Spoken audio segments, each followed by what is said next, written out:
नमस्कार दोस्तों, मैं आयुष आपके अपने YouTube channel education with Ayush में स्वागत है। आज हम चलते हैं, जो हमारा क्या था, हम पढ़े थे, हमारा शब्द मूल पढ़े थे और क्या पढ़े थे हम लोग, पूर्व लग्न पढ़े थे। आज हम लोग पढ़ेंगे क्या, प्राथमिक अनुलग्न पढ़ेंगे। फिर उसके बाद पढ़ेंगे क्या, द्वितीयक अनुलग्न। ये हमारा नंबर तीसरा नंबर होता है, बोलेंगे इसको हम बोलेंगे प्राथमिक अनुलग्न होगा। प्राथमिक अनुलग्न, प्राथमिक अनुलग्न।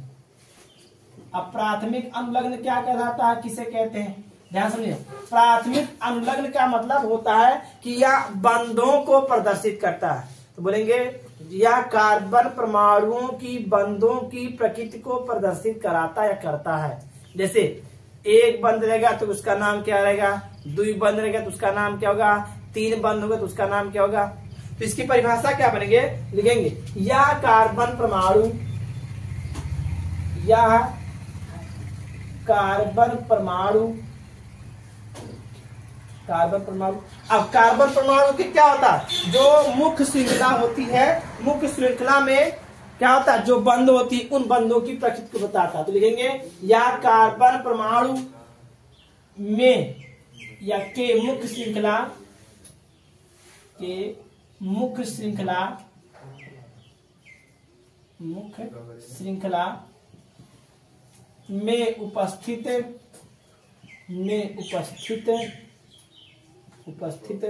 बंधों को प्रदर्शित करता है, बताता है, बंधों की प्रकृति को बताता है, बंधों को बताता है, बंधों को बताता है,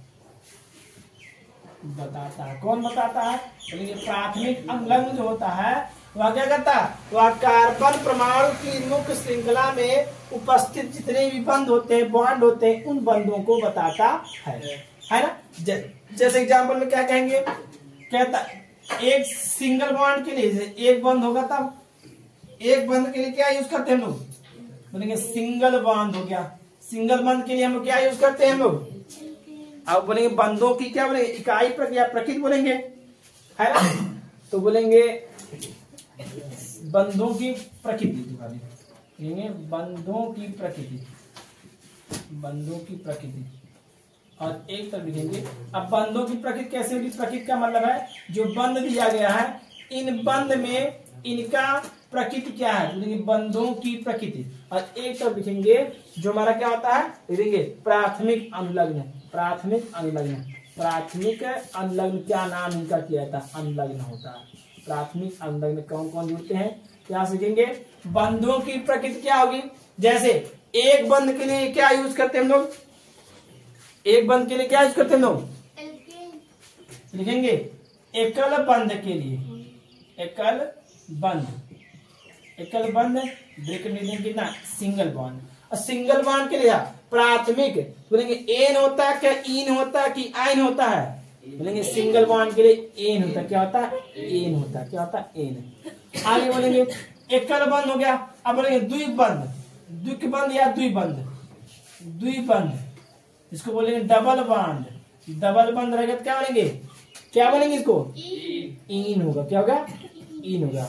अब बोलेंगे त्रिकबंध या त्रिबंध, त्रिबंध या त्रिकबंध, त्रिकबंध होगा तो कितना, तीन बंध होगा, इसको क्या बोलेंगे हम लोग, आइन, क्या होगा, आइन होगा ना। यहाँ तक बात समझे गए, मतलब बोलेंगे कि जो हमारा प्राथमिक अनुलग्न था, प्राथमिक अनुलग्न में क्या चीज बताया गया, बताया यह कार्बन परमाणु के मुख्य श्रृंखला में उपस्थित बंधों को बताता है। इसे बंधों की प्रकृति क्या हो सकता है, एकल बंध हो सकता है, द्विबंध हो सकता है, त्रिबंध हो सकता है। एकल बंध के लिए एन हो जाएगा, द्विबंध के लिए इन हो जाएगा, त्रिबंध के लिए क्या हो जाएगा, आइन हो जाएगा। यहाँ तक सबको समझ गया। अब हेडिंग बनाएंगे, जो चौथा हमारा है, चौथा नंबर लिखेंगे क्या, प्राथमिक अनुलग्न के बाद हेडिंग पड़ेगा हमारा द्वितीयक अनुलग्न। क्या होगा, द्वितीयक अनुलग्न, द्वितीयक अनुलग्न। अच्छा, द्वितीयक अनुलग्न में क्या क्या बताते हैं? द्वितीयक अनुलग्न में क्या आता बोलेंगे? द्वितीयक अनुलग्न में जो कार्बोक्सिलिक समूह होता है वह कार्बोक्सिलिक समूह क्या होता है इसमें जुड़ जाता है। या बोलेंगे कार्बोक्सिलिक समूह के साथ साथ बोलेंगे क्रियात्मक समूह जो होते हैं, सब क्रियात्मक समूह क्या होते हैं? इन बंधों में जुड़े रहते हैं। क्या बोलेंगे? जो क्रियात्मक समूह होता है, अब क्रियात्मक समूह में कौन कौन हो सकते हैं? द्वितीयक अनुलग्न में क्रियात्मक समूह जो होंगे उन्हीं क्रियात्मक समूहों को हम क्या बोलेंगे? द्वितीयक अनुलग्न बोलेंगे। जैसे हम लोग क्या करते थे, जैसे बोलेंगे कार्बोक्सिलिक हो जाता है, और क्या हमारा हो जाता है? एल्कोहल हो जाता है, कीटोन हो जाता है, ईथर हो जाता है। ये कहीं लिखाए थे? देखो कहीं लिखाए थे?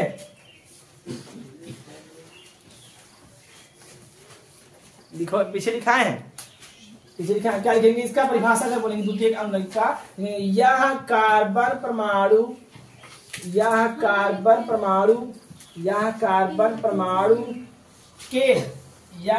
परमाणु के मुख्य श्रृंखला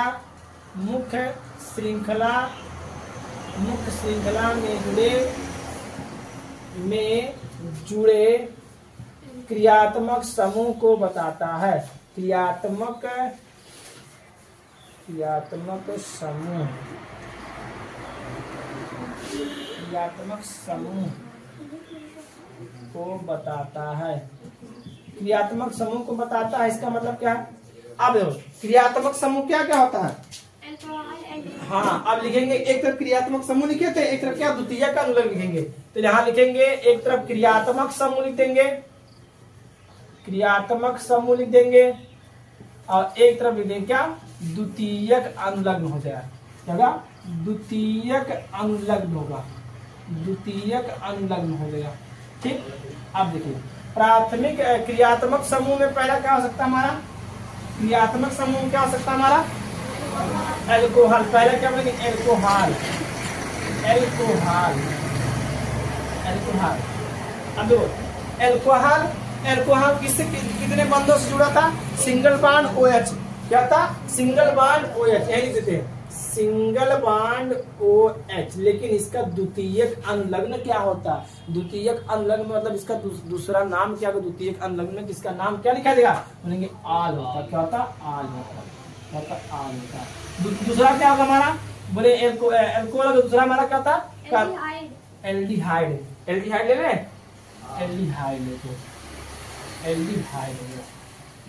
एल्डिहाइड।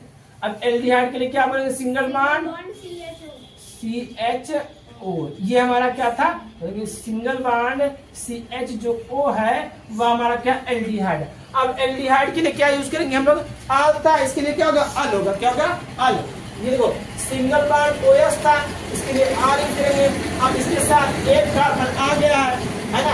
अरे भैया OH था, OH यहाँ पर भी सिंगल बॉन्ड क्या है? कार्बन आ गया है। इसको हम क्या बोलेंगे? इसको बोल देंगे ये हमारा अल हो जाएगा। क्या होगा? अल होगा। अब एक आ गया कार्बोक्सिलिक अम्ल। क्या होगा? कार्बोक्सिलिक अम्ल। अब कार्बोक्सिलिक अम्ल में क्या बोलेंगे? कार्बोक्सिलिक अम्ल में क्या बोलेंगे? बोलेंगे कार्बोक्सिलिक अम्ल, कार्बोक्सिलिक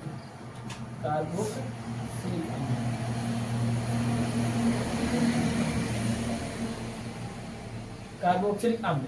अब कार्बोक्सिलिक अम्ल में क्या होगा? इसका सूत्र क्या आता है? बोलेंगे कितना? Single bond COOH। ये हमारा क्या होता है? कार्बोक्सिलिक अम्ल होता है। अब इसके लिए हम क्या यूज करेंगे? बोलेंगे इसके लिए हम यूज करेंगे ओइक अम्ल। क्या यूज करेंगे? ओइक अम्ल। जिसे हमारा जहां जहां कहीं पर दिया है जो कार्बोक्सिलिक अम्ल आ जाएगा उसके लिए क्या यूज करेंगे?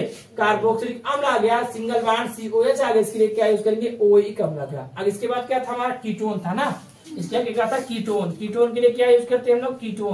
कीटोन के लिए क्या? Double bond C double bond O, यही ना था?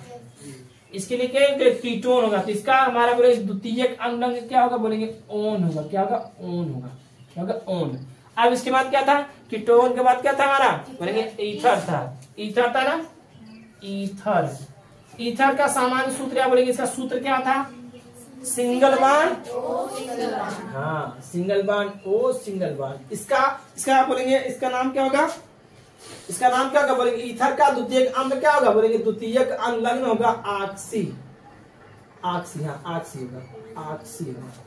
क्या होगा ऑक्सी। और तीसरा लास्ट वाला क्या बचा हुआ था, ईथर हो गया, एमीन हो गया, अमीन नहीं एमीन होगा, एमीन होगा।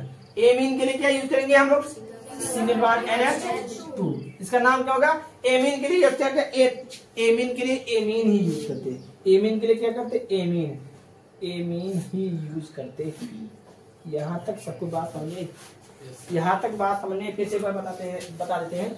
प्राथमिक अम्ल क्या होता है बोलेंगे, यह कार्बन परमाणु के मुख्य श्रृंखला में उपस्थित बंधों की बताता है, बंधों को बताता है। जैसे क्या था, बंधों की प्रकृति बताएगा और क्या बताएगा, द्वितीयक प्राथमिक अम्ल बताएगा। बोलेंगे बंधों की प्रकृति को हमेशा क्या बताएंगे, हम जानते पीछे पढ़ के आए। एक बंध के लिए हम लोग क्या यूज करते थे, बोलेंगे एक के बंध के लिए एन यूज करते थे, दूसरे बंध के लिए क्या यूज करते थे हम लोग, इन यूज करते थे, तीसरे बंध के लिए क्या यूज करते थे, आयन यूज करते थे। यहाँ बोलेगा वही हमारा जो एन इन आयन था वह हमारे सब जितने इसके अंतर्गत आए थे, बोलेंगे प्राथमिक अम्ल के अंतर्गत आ जाता है। आगे बोलेंगे एकल बंध के लिए सिंगल बॉन्ड एन, द्विबंध के लिए द्विबंध के लिए हमारा कितना डबल बॉन्ड, बोलेंगे इन, त्रिबंध होगा, तीन बंध के लिए कितना होगा आयन। अब बोलेंगे परिभाषा, अगला परिभाषा बोलेंगे द्वितीयक अम्ल, मतलब क्या प्राथमिक अम्ल हो गया कंप्लीट। अब हम बोलेंगे द्वितीयक अम्ल क्या होता है, देखेंगे यह कार्बन परमाणु के मुख्य श्रृंखला में जुड़े क्रियात्मक समूह को बताता है। क्रियात्मक समूह क्या होता है, अब क्रियात्मक समूह हम लोग पीछे पढ़े थे, क्रियात्मक समूह क्या पढ़े थे, एल्कोहल था, एल्डिहाइड था, कार्बोक्सिल था, कीटोन था, ईथर था, एमीन था। ये हमारे कितने थे, क्रियात्मक समूह के अंतर्गत आते हैं इतना, और भी आते हैं, ठीक है। हमारे जो यूज के लिए हम इतना लिख देते हैं कि हमारा क्या करता है, एल्कोहल होता है, एल्डिहाइड होता है, कार्बोक्सिल होता है, कीटोन होता है, ईथर होता है, एमीन होता है। एल्कोहल के लिए सिंगल बॉन्ड OH होता है। अब इसका द्वितीयक अम्ल क्या होगा, बोलेंगे आल होगा, क्या होगा, आल होगा। आगे एल्डिहाइड, एल्डिहाइड के लिए क्या सिंगल बॉन्ड CHO होता है, इसके लिए क्या होता है, अल हो जाएगा। आगे कार्बोक्सिलिक अम्ल होगा, बोलेंगे सिंगल बॉन्ड COOH, इसके लिए क्या यूज करेंगे, OH अम्ल यूज करेंगे द्वितीयक अम्ल में। आगे कीटोन होगा, ketone double bond C double bond O, हमारा क्या होता है, कीटोन होता है, कीटोन का सूत्र होता है, इसके लिए हम क्या बोलेंगे, द्वितीयक अनुलग्न क्या यूज करके आएगा, बोलेंगे ओन हो जाएगा। ईथर का single bond O, single bond O, ये हमारा क्या द्वितीयक अनुलग्न होगा, ऑक्सी हो जाएगा, होगा ऑक्सी।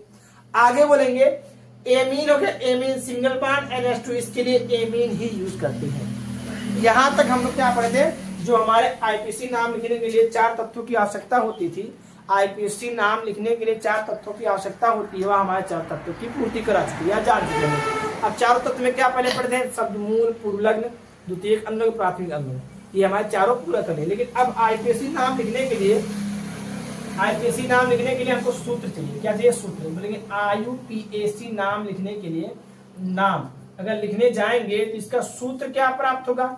अब जो हम पढ़े हैं उन्हीं सब चीजों का यूज करेंगे, जो हमारा 4 तथ्य यूज किए हैं, पढ़े चारों तथ्य का, उनका नाम हम किसमें यूज करेंगे, IPC नाम बनाते समय लिखेंगे।